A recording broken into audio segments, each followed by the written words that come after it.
WhatsApp English क्लासमध्ये पुन्हा एकदा विद्यार्थ्यांचं स्वागत. आज वार मंगळवार दिनांक 30 जानेवारी 2024 आणि आज आपण आपला क्लास क्रमांक 87 म्हणजे 87 आपण बघणार आहोत. दिलेला अभ्यास किंवा झालेला अभ्यास आपण दिलेल्या व्हॉट्सअप नंबरवर सुद्धा मला पाठवू शकता. आपण दररोज इंग्लिश प्रॅक्टिससाठी 5 स्पेलिंग 5 वाक्य आणि ग्रामरचे काही भाग आपण शिकत असतो. तर चला आजचा क्लास आपण सुरू करूया. तर सर्वप्रथम आपण डेली 5 इंग्लिश स्पेलिंग आपण आपल्या प्रॅक्टिससाठी घेत असतो. तर आजचे स्पेलिंग आपण बघूया. तर CAN कॅन म्हणजे एखादी गोष्ट करू शकणे, तर त्याला आपण कॅन असे म्हणतो. त्यानंतर दुसरी स्पेलिंग आहे आपली मे, MAY मे म्हणजेच शक्यता. आजची तिसरी स्पेलिंग आहे ॲड, ADD ॲड म्हणजेच मिसळणे किंवा मिसळवणे किंवा मिळवणे असा सुद्धा अर्थ त्याचा होतो. सेल, SELL सेल म्हणजे विकणे. एखादी वस्तू आपण विकत असतो तर त्याला आपण सेल करणे असं सुद्धा म्हणतो. यानंतर शेवटची स्पेलिंग आहे WT वेट म्हणजेच ओला. तर अशा पद्धतीने आपण आजच्या डेली 5 ज्या स्पेलिंग आहे तर त्या आपण आजच्या बघितलेल्या आहे. यानंतर आपण डेली 5 इंग्लिश सेंटेन्सेस दररोजच्या प्रॅक्टिससाठी आपण विद्यार्थ्यांच्या घेत असतो. तर हा क्लास आपला कोणतेही विद्यार्थी कोणत्याही वयाचे असतील तरी त्याला अटेंड करू शकतात. ज्यांना बेसिक इंग्लिश शिकायचं आहे तर नक्कीच या क्लासशी आपल्या जोडू शकतात. तर फ्री ऑफ कॉस्ट आपला क्लास आहे. तर यासाठी कोणतेही पैशांची आवश्यकता नसते, फक्त विद्यार्थ्यांची मानसिकता व अभ्यास करायची कुवत यासाठी महत्त्वाची आहे. तर चला आजचे सेंटेन्सेस आपण बघूया. तर पहिलं वाक्य आहे त्याचा विषय काढू नको. तर त्याला आपण डोंट मेन्शन दॅट, त्याचा विषय काढू नको, डोंट मेन्शन दॅट. त्यानंतर माझ्या पाठीशी उभा राहा, स्टँड बाय मी, माझ्या पाठीशी उभा राहा, स्टँड बाय मी. पुढचं वाक्य आहे माझ्या मांडीवर बस, सीट ऑन माय लॅप, माझ्या मांडीवर बस, सीट ऑन माय लॅप. ते तिला दे, गिव्ह इट टू हर, ते तिला दे, गिव्ह इट टू हर. कार्यालयामध्ये ये, कम इन टू द ऑफिस, कार्यालयामध्ये कम इन टू द ऑफिस.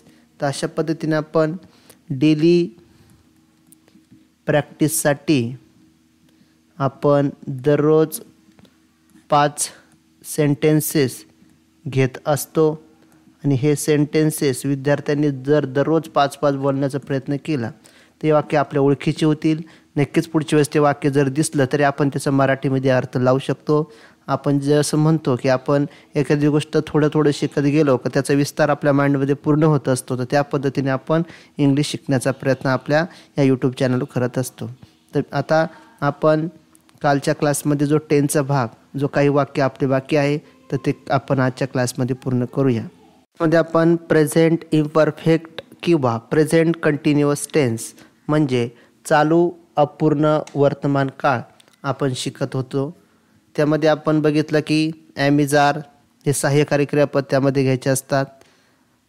त्यानंतर क्रियापदाला ING लावायचं असतं, प्रत्यय लावायचं असतं. तर अशा पद्धतीने आपण काल काही 10 वाक्य आणि त्याचे नियम काल लिहून घेतलेले आहे. आज आपण परत 5 वाक्य घेऊया आणि त्यावर आधारित निगेटिव्ह सेंटेन्सेससुद्धा कसे बोलले जातात ते आपण बघूया. म्हणजे 2 दिवसामध्ये आपला चालू अपूर्ण वर्तमान काळ म्हणजे प्रेझेंट इम्परफेक्ट कंटिन्युअस टेन्स आपण आपलं पूर्ण करूया. आता मी घरी येतो, तर हे जे वाक्य आहे तर कालच्या सांगितल्याप्रमाणे आपण जो आपला कर्ता आहे आय, त्यानंतर सहाय्यकारी क्रियापद म्हणून ॲम, कमला आपण ING प्रत्यय लावलेला आहे, आय एम कमिंग होम म्हणजेच मी घरी येत आहे. क्रिया कशी आहे, चालू आहे, तेव्हा आपल्याला प्रेझेंट कंटिन्युअस टेन्सचा उपयोग करायचा असतो. आता बघा तो धावत आहे, क्रिया काय आहे, धावण्याची चालू आहे बघा, म्हणून ING प्रत्यय तिथं लावतात. जर एखादी क्रिया चालू हे दर्शवण्यासाठी ING प्रत्यय लावतात. आता करता काय आहे, ही, आणि ही पुढं काय घ्यायचा, सहाय्यकारी क्रियापद आपण बघितलं तर सुरुवातीला ही इज, रन काय क्रियापद आहे आणि त्याला ING प्रत्यय लावले, ही इज रनिंग म्हणजेच तो धावत आहे. पुढचं वाक्य आहे ती पुस्तक वाचत आहे, करता आहे शी, त्यानंतर सहाय्यकारी क्रियापद म्हणून इजचा वापर. रीडला ING लावलेलं बघा, मेन व्हर्ब आहे रीड, त्याला ING प्रत्यय लावलं आहे आणि उरलेलं जे ऑब्जेक्ट आहे शी इज अ रीडिंग बुक, ती पुस्तक वाचत आहे. यानंतर पुढचं वाक्य आहे अजय पत्र लिहित आहे. आता बघा अजय काय झाला, सब्जेक्ट झाला, त्यानंतर सहाय्यकारी क्रियापद इज, त्यानंतर राईट म्हणजे लिहिणे, त्याला ING प्रत्यय लागलेला आहे. राईट आपलं काय झालेलं आहे, क्रियापदाचं पहिलं रूप, त्याला ING प्रत्यय आणि अ लेटर. अशा पद्धतीने अजय पत्र लिहित आहे. त्यालाच आपण प्रेझेंट कंटिन्युअस टेन्समध्ये म्हणायचं Ajay is writing a letter. Ajay is writing a letter. यानंतर माझे मित्र खेळत आहेत. आता बघा माय फ्रेंड्स, आता सब्जेक्ट, आता अनेक वचने असेल तर आपल्याला त्यासमोर आर वापरावा लागतो.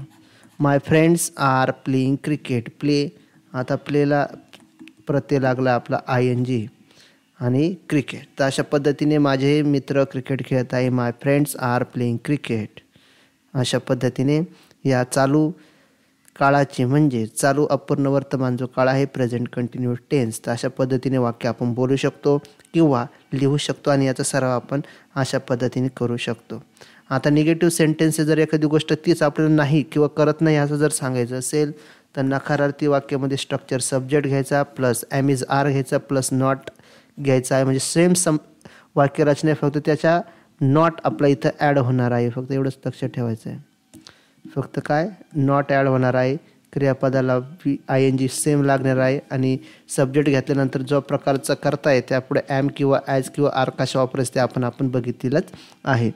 तर त्यावर आधारित काही थोडेसे वाक्य घेणार आहोत फक्त सरावासाठी आपण.